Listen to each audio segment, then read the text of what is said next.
कोई झगड़े की बात नहीं, अगर बाद आदमी हाथ में लठ लेकर सर से कपड़ा बांध के निकला फिर रहा कि अगर किसी मौलवी ने कोई बात कही तो सर फाड़ पूछ लेना, तहकीक कर लेना। ताजिए के नाम पे मूर्तियां बना कर रखी है, मूर्तियां। बहुत सी जगहों पे देखा गया कि मस्जिदें वीरान पड़ी हैं, मस्जिदों में काइयां जमी पड़ी हैं, जाले जमे पड़े हैं, समझ रहे हैं आप, और ताजिया 2 लाख का बना रहे हैं। मेरे भाई ये भी अफसोस की बात है। मैं ताजिया बनाने मना नहीं कर रहा, ताजिया बनाना जायज है, मैं ये नहीं कह रहा नाजायज है, लेकिन ताजिया बना करके आप शक्ले रोज़े इमाम हुसैन बना के एक जगह रख के जियारत कर लो। सुभान अल्लाह। ये है ताजिए की असल। इसको सरकार मुफ्ती आज़म हिंद भी जियारत करने जाते थे, इसी ताजिया। सरकार मुफ्ती आज़म हिंद अल्लामा हशमत अली खुद जियारत करते थे, लेकिन वो ताजिया होता था रोज़े इमाम हुसैन की शक्ल होती थी। ताजिया बनाया जा रहा 50 फीट ऊंचा, 30 फीट 35 फीट ऊंचा। अभी कल की खबर है, बड़ा ऊंचा ताजिया जा रहा है, बिजली के खंभों में तारों में लगा, 2 लोगों की मृत्यु हो गई, 50 लोग हॉस्पिटल में एडमिट हैं। मेरे भाई ये हुसैनियत नहीं है, इससे कोई लेना देना नहीं है।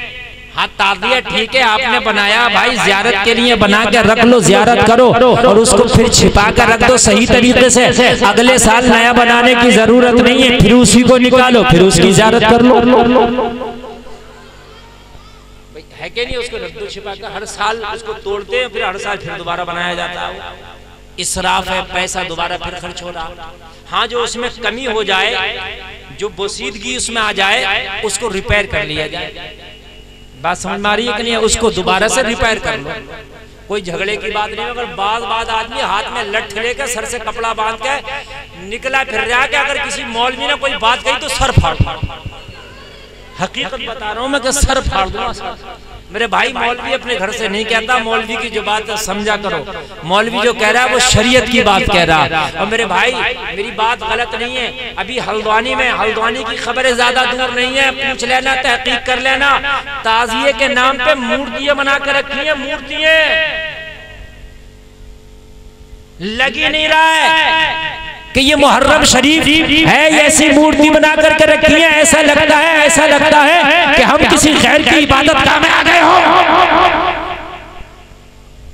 अगर उलमा इस पे छूट दे दे तो शायद घर घर मूर्ति बनाना शुरू कर देंगे।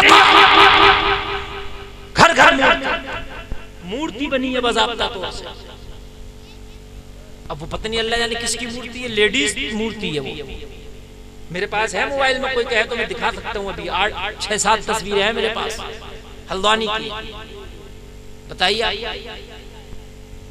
ताजिए से और मूर्ति से क्या मतलब मेरे भाई?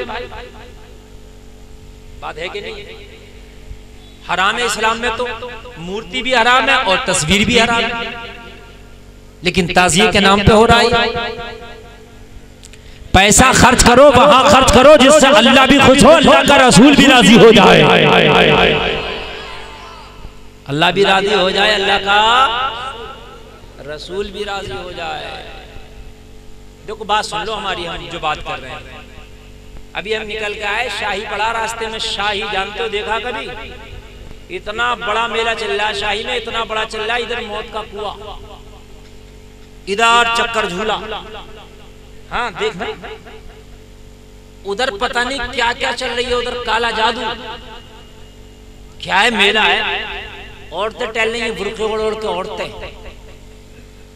ईशा की नमाज पढ़ने के लिए जान निकल रही है, पूरी रात मेले में टहलेगा जाते। और फिर हम कहते हैं कि या अल्लाह हमारी दुआएं कबूल क्यों नहीं होती?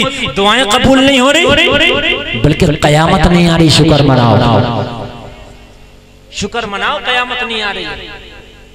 इतने बड़े बड़े मेले, और उसमें हम, हमारी बच्चियां, हमारी बेटियां रात रात भर बुर्के ओढ़ के मेले देखे जा रहे हैं। कोई मौत का कुआं, कोई चक्कर झूला, कोई सर्कस, कोई काला जादू, कोई डांस पार्टी। और लोगों इतनी हरामकारियां, इतनी हरामकारियां। नौजवान लड़के छछोरा गर्दी करते फिर रहे हैं, नौजवान लड़कियां लड़कों के साथ में खल्त मल्त करती फिर रही है, एक दूसरे से मुलाकातें हो रही है। मुझे बताओ लोगों, तुम कहां चले गए? हमारी कौम कहां चली गई? अरे तुम तो उस हुसैन के मानने वाले हो कि जिस हुसैन का गला काटने के बाद हुसैन के खेमों को आग लगा दी। और जब हुसैन के खेमों को आग लगाई, सैयदा सकीना, सैयदा ज़ैनब खेमों से बाहर खड़ी है, फटी हुई चादरों के टुकड़े हैं, फटी हुई चादरों के टुकड़े अपने सरों पे डाल के खड़ी है, कह रही है मौला फाका हो बर्दाश्त है, प्यास है बर्दाश्त है, मगर बेपर्दगी हमें बर्दाश्त नहीं है। नारे तकबीर, नारे रिसालत, जिक्र इमाम हुसैन, अज़मत इमाम हुसैन, इश्क मोहब्बत, इश्क मोहब्बत। आप तो उस हुसैन के चाहने वाले हो, आपने तो उस हुसैन कहाँ जा रहे हैं? हाँ जल्दी आओ। असल में आखिर में तकरीर करना बड़ा मुश्किल है। कोई जाता तो ऐसा लगता है जैसे कलेजे पे पैर रख के जा रहा है। सही बात है, इसलिए कि तकरीर करो ना और फिर कोई उठ के जाता तो फिर ऐसा लगता है कि ये या तो इसे बिठाल दूं या फिर इससे पहले मैं चला जाऊं। नहीं, बात हकीकत है। नहीं, मैं आपको भाई मेरे भाई एक बात बताइए, मैं तो अपना टाइम गुजारे का कोई भी बात बता के इधर उधर की चला जाऊंगा। मुझे क्या जरूरत है कि मैं तुम्हारे अंदर इस्लाह की मुकम्मल कोशिश करूं, मगर ये दर्द है कौम का। मैं चाहता हूं कि इस जलसे को कामयाब बनाया जाए। ज्यादा नहीं, कम से कम इस जलसे से 10 नमाजी बन के उठे। मेरे भाई बताओ, मुहर्रम के नाम पे मेले, चेहलुम के नाम पे मेले, इतने बड़े बड़े मेले, इतने बड़े बड़े मेले कौन करा रहा? हम ही तो करा रहे, कोई और थोड़ी करा रहा, हम करा रहे। क्या काम है इस मेले का, मुझे ये तो बता। इस मेले का कहां से तू जायज की सूरत निकालेगा, ये तो बता। जिस मेलों के अंदर बेपर्दगियां हो नहीं हो, जिस मेले के अंदर इज्जतों की धज्जियां उड़ाई जा रही हो, मुझे ये तो बताओ उस मेले की जवाज की सूरत कहां से निकालोगे? और मेले तो मेला, हमारे बराबर में एक टांडा पड़ता है, टांडा, सब 24 नंबरी हैं उसमें। कहते हैं ये भी हराम, वो भी हराम, ये हराम, वो हराम, सब हराम कर देते। और इतनी बड़ी ईद का मेला लगाते हैं, जो ईद होती है ना, ये छोटी ईद, ईद उल फित्र, इतना बड़ा मेला लगाते हैं कि 3 दिन तक इतनी गुंडागर्दी शायद उस टांडे में पूरे साल में ना होती है जो 3 दिन में गुंडागर्दियां हो जाती है। कौन करा रहा है? हम एक हफ्ते का रहता है। हम जिम्मेदार हैं मेरे भाइयों। अपना पैसा अगर कोई हराम काम के लिए, चंदा लेने के लिए आ जाए, उससे कह दो खबरदार, जायज काम के लिए ले ले, मगर हराम काम के लिए नहीं।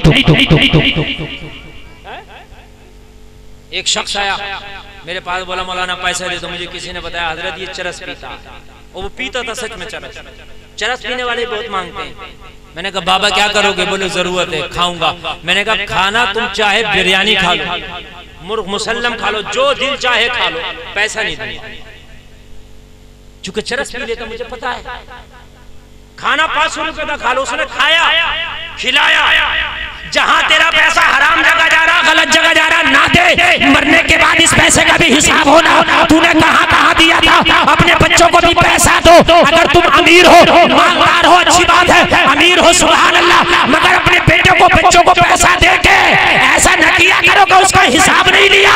बच्चों को पैसा दो, उसका हिसाब लो। कहीं तेरा बच्चा नाजायज जगह तो उसे खर्च नहीं करना।